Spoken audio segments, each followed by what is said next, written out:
ఈ స్కామ్ అనేది ఎలా రన్ అవుతుంది, మన ఫోన్ నెంబర్ మన డేటా అనేది స్కామర్స్ చేతిలోకి ఎలా వెళ్తుంది అనేది మనం తెలుసుకుందాం. హే గాయ్స్, నాకు రీసెంట్గా వాట్సాప్లో అయితే ఒక మెసేజ్ వచ్చిందనమాట. ఇలాంటి మెసేజ్ మీలో చాలామందికి వచ్చిండొచ్చు. ఏంటంటే, మీకు work from home online jobs అయితే ఇస్తాము, మీరు డైలీ 5,000 కన్నా ఎక్కువ ఎర్న్ చేసుకోవచ్చు అని ఇలాంటి మెసేజెస్ వస్తాయి అనమాట. నాకు కూడా 2 days బ్యాక్ ఇలాంటి మెసేజ్ వచ్చింది. ఇలాంటి మెసేజెస్, ఇలాంటి స్కామ్స్ వల్ల మన ఇండియాలో చాలామంది అయితే స్కామ్కి గురవుతున్నారు. రోజు డైలీ లక్షల కొద్ది అమౌంట్ అయితే పోగొట్టుకుంటున్నారు అన్నమాట చాలామంది ప్రజలు. తెలుగు స్టేట్స్లో ఒక కపుల్ అయితే 10 lakh రూపీస్ అయితే పోగొట్టుకున్నారు. ఎప్పుడో కదండి, కరెక్ట్ 1 month బ్యాక్ అయితే పోగొట్టుకున్నారు అనమాట. వాళ్ళు ఇది అవేర్నెస్ కోసం ఒక వీడియో కూడా పెట్టారనమాట దాని గురించి. తర్వాత పూణేలో ఒక హౌస్ వైఫ్ 24 lakhs అయితే పోగొట్టుకుంది. తర్వాత ఇంకొక వ్యక్తి 40 లక్షలు ఏమో పోగొట్టుకున్నాడు. ఇలా చెప్పుకుంటూ పోతే చాలామంది ఉన్నారు. వీళ్ళందరూ సైబర్ సెక్యూరిటీలో రిపోర్ట్ చేసిన వాళ్ళు అనమాట. అంటే రిపోర్ట్ చేయని వాళ్ళు ఇంకెంతమంది ఉన్నారో చూసుకోండి. వీడియోస్ కింద కామెంట్ చేసే వాళ్ళు కూడా మేము ఇంత లాస్ అయ్యామో, అంత లాస్ అయినామని చెప్తున్నారు అనమాట. ఈ స్కామ్ అనేది ఎలా రన్ అవుతుంది, మన ఫోన్ నెంబర్ మన డేటా అనేది స్కామర్స్ చేతిలోకి ఎలా వెళ్తుంది అనేది మనం తెలుసుకుందాం. అండ్ ఆల్సో మన ఫోన్ నెంబర్ అనేది బయటికి స్ప్రెడ్ కాకూడదు, అంటే స్కామర్ చేతిలోకి వెళ్ళకూడదు అంటే మనం ఏమేమి జాగ్రత్తలు తీసుకోవాలి. అండ్ ఫస్ట్ మనకి స్కామ్ ఎలా వర్క్ అవుతుందంటే, ఫస్ట్ ఇలాంటి మెసేజ్ అయితే ఒకటి చేస్తారనమాట. మీరు డైలీ 3,000 to 7,000 ఎంతైనా కానీ ఎర్న్ చేసుకోవచ్చు మీరు పర్ డే. దీంట్లో కూడా 2 types ఆఫ్ స్కామ్స్ ఉంటాయి అనమాట. ఒకటి రివ్యూ స్కామ్, ఇంకొకటి వచ్చేసి డేటా ఎంట్రీ స్కామ్. ఈ 2 స్కామ్ల గురించి మాట్లాడుకుందాం. First of all review scam ఏంటంటే, ఇలాంటి మెసేజ్ వచ్చిన వెంటనే మీరు ఓకే అన్నారంటే వాళ్ళు డీటెయిల్స్ పంపిస్తారన్నమాట. ఏంటంటారంటే, మీరు ఒక హోటల్కి రివ్యూ వేయండి, మీకు ఒక 200 రూపీస్ అయితే వస్తుంది అంటారు. సరే అని చెప్పేసి మీరు ఒక హోటల్కి రివ్యూ ఇస్తారు. ఎలా, ఒక 5 star రేటింగ్ ఇచ్చేసి మంచి కామెంట్ అనేది పెడతారనమాట. దాన్ని స్క్రీన్ షాట్ తీసుకొని వీళ్ళకి ప్రొవైడ్ చేసిన వెంటనే వీళ్ళు ఏం చేస్తారంటే, ఓకే మీరైతే క్వాలిఫై అయ్యారు జాబ్కి అని చెప్పేసి ఏం చేస్తారు, మీరు ఒక జాబ్ కోడ్ అనేది తీసుకోండి, టెలిగ్రామ్లో ఈ నెంబర్కి మెసేజ్ చేస్తే వాళ్ళు మీకు జాబ్ కోడ్ అనేది ఇస్తారు. ఆ జాబ్ కోడ్ అనేది నాకు తెచ్చియండి, నేను మీకు అమౌంట్ అనేది సెండ్ చేస్తా అంటారు. సరే అనేసి మీకు ఆ జాబ్ కోడ్ని వాళ్ళకి ఇచ్చేస్తారు. ఇచ్చేసిన తర్వాత వాళ్ళు ఒక 200 రూపీస్ మీ అకౌంట్లో క్రెడిట్ చేస్తారు.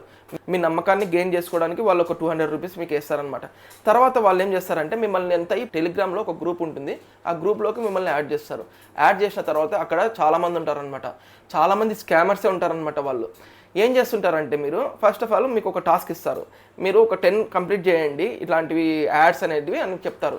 మీరు 10 కంప్లీట్ చేసిన వెంటనే వాళ్ళు మీకు అమౌంట్ వేసేస్తారనమాట. ఎంత, ఒక 1,000 రూపీస్ 1,500 రూపీస్ మీకు వేసేస్తారు. వేసిన తర్వాత మీకు ఒక నమ్మకం అనేది వస్తుందన్నమాట. దానివల్ల వాళ్ళు ఏం చేస్తారంటే, తర్వాత వెంటనే ఏం చేస్తారంటే, వాళ్ళు మీకు కొన్ని ప్లాన్స్ పంపిస్తారనమాట. కొన్ని ప్లాన్స్ 2,000 ఇస్తే 2,800 ఇస్తాము, 5,000 ఇస్తే 5,000, 6,000 ఇస్తాము, ఇట్లా కొన్ని స్కీమ్స్ అయితే పంపిస్తారనమాట. 5,000 నుంచి 2,000 నుంచి 2 lakhs వరకు ఉంటాయన్నమాట ఆ స్కీము. కొంచెం ఆశ ఎక్కువ పడేసి ఒక 5,000 రూపీస్ తీసుకున్నామంటే వాళ్ళే మనని కన్విన్స్ చేస్తారనమాట. ఎట్లా, మీరు ఫస్టే కదా, మీరు స్టార్టింగ్ కాబట్టి 2,000 రూపీస్ తీసుకోండి, మీకు 2,800 రూపీస్ ఇస్తామంటారు. సరే అని చెప్పేసి మీరు 2,000 రూపీస్ పే చేసినాక వాళ్ళు 2,800 రూపీస్ ఇస్తారనమాట. ఇచ్చిన తర్వాత ఏం చేస్తారంటే, కొంచెం ముదిరే లోపల ఏం చేస్తారంటే, వాళ్ళు అమౌంట్ కొంచెం ఆపేసి వాళ్ళు ఏం చేస్తారంటే, మీకు అమౌంట్ ఇంకా ఎక్కువ ఎర్న్ చేసుకోవాలనుకుంటే ఫేక్ క్రిప్టో కరెన్సీ వెబ్సైట్లోకి తీసుకుపోతారన్నమాట. తీసుకువెళ్ళి దాంట్లో ఏం చేస్తారంటే, మీకు ఐడి పాస్వర్డ్ ఇస్తారు. ఇచ్చేసి మీరు దాంట్లో ఎంత ఇన్వెస్ట్ చేయాలనుకుంటారో అంటారు. 5,000 ఇన్వెస్ట్ చేయండి అని చెప్తారనమాట. మీరు 5,000 ఇన్వెస్ట్ చేస్తారు. అంటే ఎలా ఇన్వెస్ట్ చేయాలంటే, వాళ్ళకి అమౌంట్ ఇస్తే వాళ్ళు ఆ క్రిప్టో కరెన్సీలో ఫేక్ కరెన్సీ అనేది వాలెట్లో యాడ్ చేస్తారనమాట. యాడ్ చేసిన తర్వాత వాళ్ళు ఏం చెప్తారంటే, మేము ఇన్స్ట్రక్షన్స్ ఇస్తాము, ఆ ఇన్స్ట్రక్షన్స్ ఇచ్చినప్పుడు మీరు దాంట్లో బై చేయండి, సెల్ చేయండి అని చెప్పేసి మీకు కొన్ని ఇన్స్ట్రక్షన్స్ అయితే ఇస్తారనమాట. సరే అని చెప్పేసి మీరు వాళ్ళు చెప్పినప్పుడే బై చేసి మీరు వాళ్ళు చెప్పినట్టు ఇన్స్ట్రక్షన్స్ ఫాలో అయినారంటే మీకు మీ అమౌంట్ 30% అనేది గెయిన్ అవుతుంది. మీ కాడ నుంచి నమ్మకం అనేది వాళ్ళు గెయిన్ చేసుకున్న తర్వాత ఏం చేస్తారంటే, ఇంకా అయిపోయింది అనమాట. దాని నుంచి 5,000 నుంచి 10,000 నుంచి మీ కాడ ఎంత అమౌంట్ మీరు ఎంత పెట్టగలరో అంత అమౌంట్ వరకు మీకు మిమ్మల్ని ఇన్వెస్ట్ చేపిస్తారనమాట దానిలో. తర్వాత మీరు విత్డ్రా చేయడానికి పోయినప్పుడు వాళ్ళు ఒక ట్రిక్ అనేది, ఒక టాస్క్ అనేది ఇస్తారనమాట. మేము విత్డ్రా చేయాలంటే దీనికి ట్యాక్స్ కట్టాలా, సర్వీస్ ట్యాక్స్ కట్టాలా, జిఎస్టీ కట్టాలా, యాజ్ ఏ ఇండియన్ ఖచ్చితంగా ఎవరైనా కట్టాలంటారు. సరే అని చెప్పేసి ట్యాక్సే కదా అని చెప్పేసి మీరు ఒక 3,000 4,000 కట్టేస్తారు. కట్టినా కానీ ఆ అమౌంట్ అనేది రాదు. వాళ్ళు ఏం చెప్తారంటే, మీకు మేము ఇన్స్ట్రక్షన్స్ ఇస్తాము, ఆ టైంలో మీరు కొన్ని ఆ అమౌంట్ అనేది విత్డ్రాలు పెట్టుకోండి అంటారు. ఆ తర్వాత ఏమవుతుందంటే, మీరు విత్డ్రాలకి వాళ్ళకి ఇన్స్ట్రక్షన్ ప్రకారం పాటించి, మీరు తప్పు చేయకపోయినా కానీ వాళ్ళు ఇన్స్ట్రక్షన్స్ ఇచ్చిన తప్పు మీరు సరిగ్గా పాటించలేదని చెప్పేసి వాళ్ళు ఒక ఫేక్ డ్రామా క్రియేట్ చేసి ఏం చేస్తారంటే, మీ డేటా అనేది లాస్ అయింది ఈ వెబ్సైట్ పోర్టల్లో మీ డేటా అనేది కరెక్ట్ అయిపోయింది, డేటా మళ్ళీ రావాలంటే మీరు సేమ్ అమౌంట్ అనేది ఇన్వెస్ట్ చేయాలంటారు. సపోజ్ మీరు ఒక 20,000 ఇన్వెస్ట్ చేసినారు అనుకుందాం. తర్వాత వాళ్ళు మళ్ళీ ఇంకొక 20,000 ఇన్వెస్ట్ చేయించుకుంటారనమాట. అట్లనే ఇన్వెస్ట్ చేయించుకొని మీరు మోసపోయినారు అని తెలిసేంత వరకు తెలిసినాక వీళ్ళు ఇదే డ్రామాలు ఆడతారనమాట. అంటే మిమ్మల్ని డ్రా చేయనియరు. ఆ అమౌంట్ అనేది ఎంత ఇన్వెస్ట్ చేసినా కానీ వాళ్ళ అకౌంట్లోకి పోవాల్సిందే ఇదంతా. సో ఓకే, ఇట్లాంటివి జరుగుతుంది అనమాట. ఇలాంటివి జరిగి మీరు రియలైజ్ అయ్యి ఇది స్కామ్ అని తెలుసుకునే లోపల వాళ్ళు మిమ్మల్ని బ్లాక్ చేస్తారు. మీరు ఏదైనా కంప్లైంట్ ఇవ్వాలనుకున్నా కానీ ఏమవుతుందంటే టెలిగ్రామ్లో నుంచి డేటా తీయడం అనేది ఇంపాసిబుల్ అనమాట, హైలీ ఇంపాసిబుల్, చాలా కష్టంతో కూడుకునే పని అనమాట. అసలు వాళ్ళు అడ్మిన్ ఉన్న ఆ గ్రూప్కి ఉన్న అడ్మిన్ మీ చాటు తన చాటు 2 చాటు డిలీట్ చేయొచ్చు. ఆ అధికారం అయితే వాళ్ళకు ఉంటుంది. ఇంకోటి ఏంటంటే వాళ్ళు మీరు అసలు చాట్ చేయనట్టే క్రియేట్ చేయొచ్చు. ఇలాంటివి కూడా ఉంటుంది అనమాట. మెయిన్ మీరు దీన్ని కంప్లైంట్ చేయాలనుకుంటే ఐపీసీ సెక్షన్ 406 అండ్ 420 కింద ఎఫ్ఐఆర్ ఫైల్ చేసి తర్వాత మీరు బై సైబర్ కంప్లైంట్ ఇవ్వాల్సి వస్తుంది. సైబర్ కంప్లైంట్ ఇచ్చేటప్పుడు మీరు ఏం చేయాలంటే మీరు అమౌంట్ అనేది సెండ్ చేసింటారు కదా, ఫోన్పేనో లేకపోతే గూగుల్ పేనో ఏదో చేసింటారు కదా, ఆ యూపీఐ ఐడి ఇస్తే తప్ప అది కూడా వాళ్ళు తీసుకొని పోలీస్ వాళ్ళు దీని గురించి సాల్వ్ చేసేంత వరకు మీరు వెయిట్ చేయాల్సి వస్తుంది. 70% వరకు ఇట్లాంటివి అనేది ఇంకా సాల్వ్ కావు, మనీ అయితే రావు. మిగతా 30% మీకు లక్ ఉంటే వస్తుంది అనమాట మనీ అనేది. ఇంకొక స్కామ్ వచ్చేసి డేటా ఎంట్రీ స్కామ్. దీంట్లో కొన్ని టైప్స్ ఉంటాయి అనమాట. పేపర్ ఫిల్లింగ్ ఉంటుంది, ఫామ్ ఫిల్లింగ్ ఉంటుంది, క్యాప్చా ఫిల్లింగ్ ఉంటుంది అనమాట. ఇలాంటి ఫిల్లింగ్ అన్నీ ఒకటే, ఏ రాయితో కొట్టుకున్నా కానీ పళ్ళు రాళ్ళమే అనుకుంటారు, అలాంటి టైప్లో అనమాట. వీళ్ళు ఏం చేస్తారంటే మీకు సేమ్ ఇలానే మెసేజ్ చేస్తారు, వీళ్ళు జాబ్ కావాలా మీకు ఇంత 50,000 ఎర్న్ చేయొచ్చు మీరు అని చెప్పేసి. వీళ్ళ టైమ్ ఆఫ్ స్పాన్ ఎంత ఉంటుందంటే 12 డేస్లో మీకు అమౌంట్ అనేది మీ దాంట్లో మీ అకౌంట్లో క్రెడిట్ చేస్తాము, డేటా ఎంట్రీ జాబ్ కాదు అంటారు.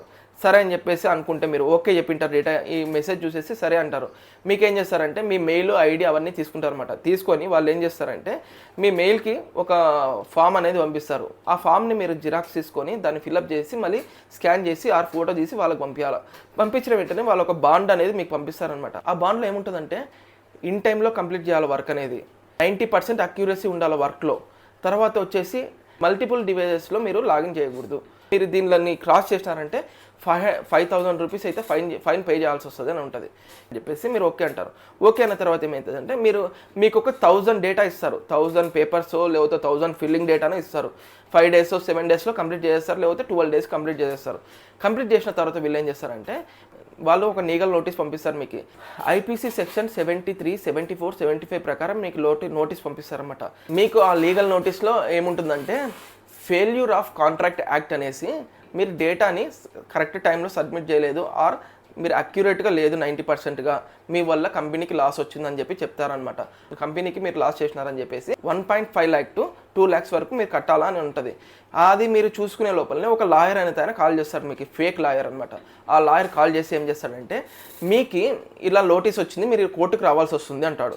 సో కాదు మేము కోర్టుకు రాలేము, నాకు అసలు తెలియదు ఏం తెలియదు అని మీరు కన్ఫ్యూజన్లో ఉండగానే లాయర్ 2 ఆప్షన్స్ ఇస్తారు మీకు. మీరు కోర్టుకైనా రావాల్సి వస్తుంది, లేకపోతే నేను కంపెనీ నుంచి ఎన్ఓసి నో అబ్జెక్షన్ సర్టిఫికేట్ తీసుకుంటాను ఈ లీగల్ నోటీస్కి, మీరు దానికి 10,000 పే చేయాల్సి వస్తుంది అంటారు. సరే అని చెప్పేసి మీరు 10,000 పే చేస్తారు. తర్వాత ఏముంటుందంటే నేను నో అబ్జెక్షన్ సర్టిఫికేట్ చేసుకున్నాను, మీరు ఈవినింగ్ లోపల కోర్టుకు వచ్చి సైన్ చేయాలా, అప్పుడు ఈ లీగల్ నోటీస్ అనేది క్యాన్సిల్ అయిపోతుంది, నో అబ్జెక్షన్ సర్టిఫికేట్ తీసుకున్నా కాబట్టి అంటాడు. నేను పాసిబుల్ కాదు అది, నేను ఎంత ట్రై చేసినా కానీ నేను ఈవినింగ్ లోపల నేను కోర్టుకు అయితే రాలేను, అంత దూరం అయితే నేను రాలేను. ఒక దూరమైన ప్లేస్ చెప్తారనమాట, ఏదంటే గుజరాత్, తర్వాత ఏది ఢిల్లీ అనేసి ఏదో ఒక కోర్టు పేరు చెప్పేసి మీకు దూరం ఉండేది, ఇంత లోపల రావాలంటారు సాయంత్రం లోపల. మీరు రాలేను, నేను ఇంపాసిబుల్, ఇది అయితే కష్టము, ఎలా చేయాలో నేను రాలేను అంటాడు. మళ్ళీ మీకు ఇంకొక 2 ఆప్షన్లు ఇస్తాడు ఎవరు లాయరు, మీరు కోర్టు కన్నా రావాలి, లేకపోతే మీకు ఒక ఈ సైన్ పంపిస్తాం, ఈ సైన్ కూడా చేయొచ్చు, దీంట్లో ఆ ఆప్షన్ కూడా ఉంది అంటాడు. మీరు ఈ సైన్కి 25,000 రూపాయలు ఖర్చు అవుతుంది అంటాడు. అంటే సరే అని చెప్పేసి మీరు 25,000 రూపాయలు కట్టేసిన తర్వాత ఏమవుతుందంటే ఆ లాయర్ ఈ సైన్ అవన్నీ తీసుకొని సరే మీకు ఇప్పుడు నుంచి ఏం ప్రాబ్లం లేదు, మీరు వాళ్ళు ఇంకా నోటీసులు ఏం పంపించారు అని చెప్పేసి లాయర్ అక్కడ నుంచి తప్పుకుంటాడనమాట. ఇవన్నీ వాళ్ళ మధ్యలోనే జరుగుతుంటుంది. ఈ స్కామ్ అంతా వాళ్ళంతా పక్కనే కూర్చొని చేస్తుంటారనమాట. ఏంటంటే ఇది అయిపోయిన వెంటనే మళ్ళీ నెక్స్ట్ డే మీకు కంపెనీ నుంచి కాల్ వచ్చి మీరు మా కాడ 11 months వరకు కాంట్రాక్ట్ తీసుకున్నారు, కాంట్రాక్ట్లో ఏముందంటే మీరు ఒకవేళ పని చేయకపోతే utility charges, server maintenance charges, తర్వాత కొన్ని ఛార్జెస్, ఆ ఛార్జెస్ ఈ ఛార్జెస్ అని చెప్పేసి మీరు ఇంత అమౌంట్ అనేది పే చేయాలా, మాకి ఈ వర్క్ చేయాలా మీరు, ఆర్ అదర్వైజ్ ఈ అమౌంట్ పే చేసి మీరు పక్కకు తప్పుకోవాలంటారు. ఇలా ఈ స్కామ్ అనేది మనం ఎంత కట్టినా కానీ వాళ్ళు మనతో కట్టించుకుంటూనే ఉంటారనమాట. ఇలాంటి నోటీసులు గీటీసులు అన్నీ చెప్పి ఇలాంటి అమౌంట్ అనేది కట్టించుకుంటూనే ఉంటారనమాట. ఇలాంటి దాన్ని తప్పించుకోవడానికి ఏం చేయాలంటే మీరు సైబర్ సెక్యూరిటీలో కంప్లైంట్ చేస్తాం అది అని చెప్తే వాళ్ళు ఆపేస్తారు. తర్వాత ఇప్పుడు వరకు మనతో మోసం జరిగింది కదా, ఈ చీట్ జరిగి మన కాడ నుంచి ఇంత డబ్బులు లాగింటారు కదా, ఈ డబ్బులు అంతా లాగిన ఏదని ప్రూఫ్ తీసుకొని పోయి మనం సైబర్ సెక్యూరిటీలో సబ్మిట్ చేయాలన్నమాట. అండర్ సెక్షన్ 406 అండ్ 420 కింద ఎఫ్ఐఆర్ ఫైల్ చేసి మనం ఏం చేయాలంటే మనం పోయేసి మన సైబర్ సెక్యూరిటీలో కంప్లైంట్ చేయాలన్నమాట. కంప్లైంట్ చేసినామంటే వాళ్ళు చూసుకుంటారు. తర్వాత ఇది ఎప్పటికి సాల్వ్ అవుతుందో వాళ్ళు చెప్తారనమాట. తర్వాత మన ఫోన్ నెంబర్ మన డేటా అనేది ఎక్కడి నుంచి లీక్ అవుతుందంటే మీ ఫోన్ నెంబర్ అనేది స్కామర్స్ చేతిలోకి ఎలా వెళ్తుందంటే మీరు ఎప్పుడైనా జాబ్ పోర్టల్స్లో రిజిస్టర్ అయ్యి ఉంటారు కదా, లింక్డ్ఇన్, మాన్స్టర్, ట్విక్కర్, తర్వాత నౌకరీ ఇలాంటి జాబ్ పోర్టల్స్లో మీరు రిజిస్టర్ అయినప్పుడు మీ డేటా అక్కడ నుంచి వాళ్ళు తీసుకుంటారనమాట మీ phone. Next main dangerous thing ఏంటంటే మీ నెంబర్లకి లోన్ యాప్స్ గురించి, ఫేక్ డీల్స్ గురించి, తర్వాత మీకు స్కామ్ కాల్స్ గురించి, ఇట్లా వర్క్ ఫ్రమ్ హోమ్ గురించి ఇలాంటి స్కామ్ మెసేజెస్ అన్నీ ఎక్కడి నుంచి వస్తాయనుకుంటున్నారు మీరు? కొన్ని గ్రూప్స్లో మీరు టెలిగ్రామ్ గ్రూప్స్లో కొన్ని గ్రూప్స్లో జాయిన్ అయి ఉంటారు, అక్కడి నుంచి వస్తాయన్నమాట. తర్వాత కొన్ని జాబ్ పోర్టల్స్లో మీరు జాయిన్ అయి ఉంటారు, అక్కడ నుంచి వస్తారనమాట. మీరు ఎప్పుడైనా కానీ మీ మొబైల్ నెంబర్ నుంచి ఒక దాంట్లో రిజిస్టర్ కావాలనుకుంటే, ఒక దాంట్లో జాయిన్ కావాలి, లేకపోతే ఒక దాంట్లో ఒక సైట్లో మన మొబైల్ నెంబర్ ఇవ్వాలనుకుంటే 100 సార్లు ఆలోచించుకొనియండి. మీ మొబైల్ నెంబర్ అనేది స్కామర్ చేతిలోకి ఈజీగా వెళ్ళిపోతుంది అనమాట. సో ఈ వేస్లో నుంచి ఇలా స్కామ్స్ జరుగుతాయి అనమాట. మీకు కంటెంట్ నచ్చుంటే, వీడియో నచ్చుంటే లైక్ చేసుకోండి, సబ్స్క్రైబ్ చేసుకోండి.